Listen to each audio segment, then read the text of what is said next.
This is the International English Language Testing System held on February 5 at Mentors, Rangpur.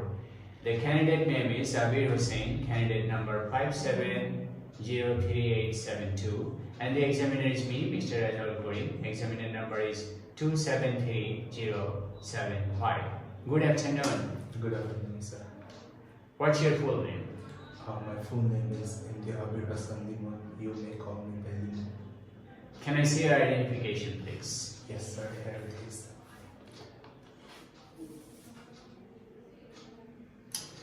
Thank you.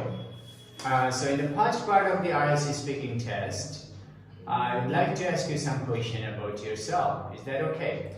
Yes, sir. It is. Where are you from? I'm from Rangpur, Bangladesh. It is situated in the northern part of the country.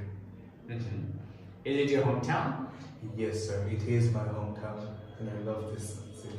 Why do you love your hometown? There are multiple reasons to love this hometown. The first that I'd like to state is that I get a very less traffic jam, and this always heartened me, like waiting in the traffic jam in somewhere where there is winter and summer. It's very cold in winter and it's very hot in summer, so it's really a pain to just sit in the traffic jam. So that's what really attracts me here. Very good. Is there anything else you like your hometown apart from traffic jam? Obviously, there are few locations that I personally like. For example, the Chikli Park that has been recently built, and if I go to the park, there are Jamdar birds as well. So I get to see varieties of air here. Why is your hometown important to the tourists? Well, it is very important because the name itself says Rangpur, which if I go to the past and translate it, it means a place for entertainment. So a tourist must love the place for entertainment. Very good. And what are the tourist attractions in Rangpur? There are multiples of them. For example, if I have to name a park that is called 𝐒𝐄𝐄, which is located in the middle of the city. People love to go there. Even there is a public gym as well. So the people who likes to work physically can have a visit there. Apart from that, there are places where you get to see the view of rivers. A person like me who likes water must love those places. Interesting. And so move on, and I will ask you about your favorite food. Okay, sir. I like a dish that is very popular in Asia, and the name of the dish is biryani. There are a variety of them, and from there I like the Kachhi biryani because of its tenderness, because of the smoothness of the cook, and all the other things. Apart from biryani, I also like foreign food, for example, pizzas and burgers. Yeah, very good. But I forgot to ask you, what do you do? Do you study or work?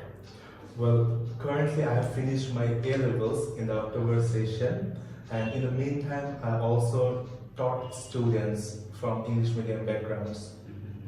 I usually teach students maths, physics and chemistry.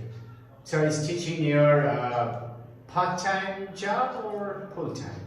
I wouldn't say teaching as a job. It's actually my passion. Like, I feel good when I teach people. It's just something that gives me pleasure. Right. So why teaching is important to you? Teaching is literally very important to me because it keeps me updated. Like, our books are changing, our curriculums are changing. So if I don't study myself, I cannot be updated. So by teaching, I get to see new curriculum, get to see new methods of doing things.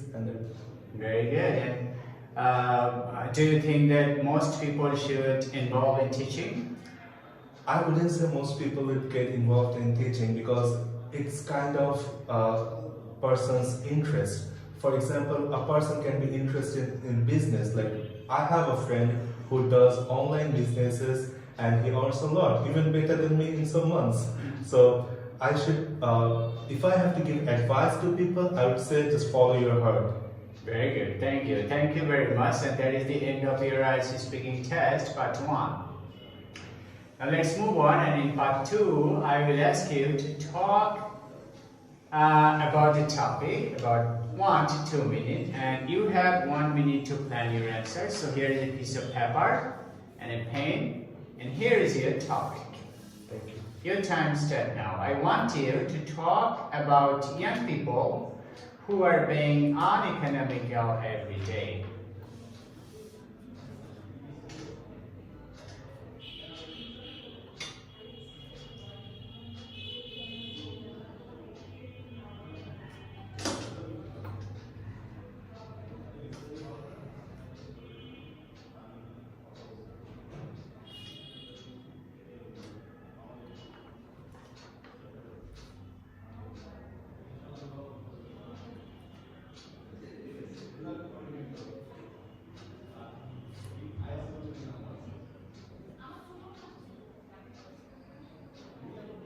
Right, can you start now? Young people are being uneconomical every day.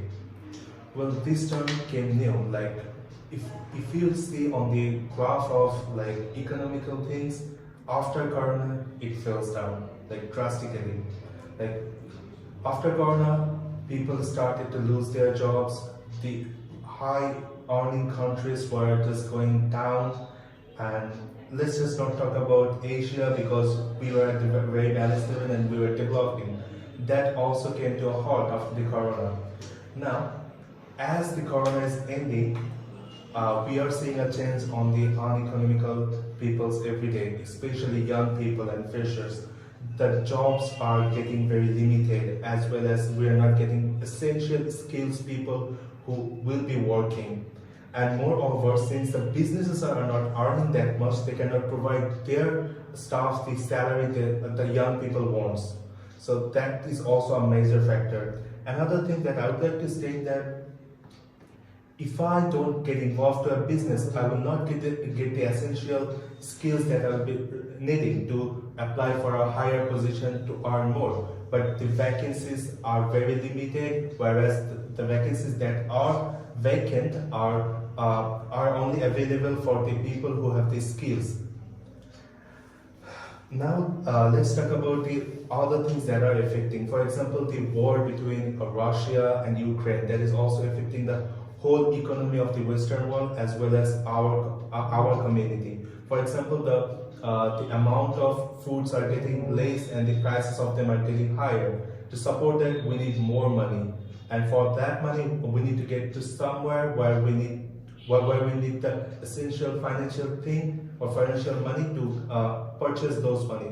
So in that case, the businesses are not paying us enough. Thank you. Thank you very much for talking about the topic. Can I get back the pen? Yes, sure, sir. Thank you. Now, let's move on. And in part 3, I would like to ask you some question about the topic you talk, or the question may be not related to your topic. Do you understand? Yes, sir, I did answer. Very good. So, tell me the expenditure list you make every day. I don't have much of expenditure list. I used to have a much because I used to travel by a rickshaw, which is the transport cost, but later I think economically and bought a bicycle. So for that very reason, I don't need a single of them, a single penny in transport. Now let's talk about the food cost. I love to drink tea and coffee. It just fills me. So the most money that goes from my pocket is just tea. And there are multiple of tea stalls that are my favorite, and I usually drink around 2 to 3 cups of tea every day. Right? And that is all. Like, I don't spend much, so that is all my expenditures so far. Okay. And how do young people in your country usually spend their time? Unlike Western country, we do not have to train for extra work. That is part-time jobs. So people usually spend their time on games, which is e-games or physical games. Yeah. Apart from that, there are people who support their family by doing jobs. There are minor people, and there are people who cannot study as well. So there are young people who are underprivileged, don't get anything, or don't have the essential skill to work as well. Okay, are you economical? I would consider myself economical, but at the same time, I wouldn't. For example, if I have to live by my own from today, I would say I'm economical. But if I have to do for my parents, I wouldn't say I'm economical. So for that very reason, I need my parents' help until 2 to 5 years more to be economical. Okay, and right. Finally, what is your suggestion for the young people to be economical? I'm a very little person to give suggestions, but I'm going to give it anyway. First of all, know your limits, or cut your coat according to your length. Yeah. So if you belong to a very rich family, you can do whatever you want. But if you belong to a middle class one, you should just cut extra expenses. Like, it is not necessary for someone who belongs to a middle class family to go to a restaurant every day, which a rich family can afford. So to be economical, just be creative, know your limits, and spend wisely. Thank you. Thank you very much, and this is the end of your IELTS speaking test.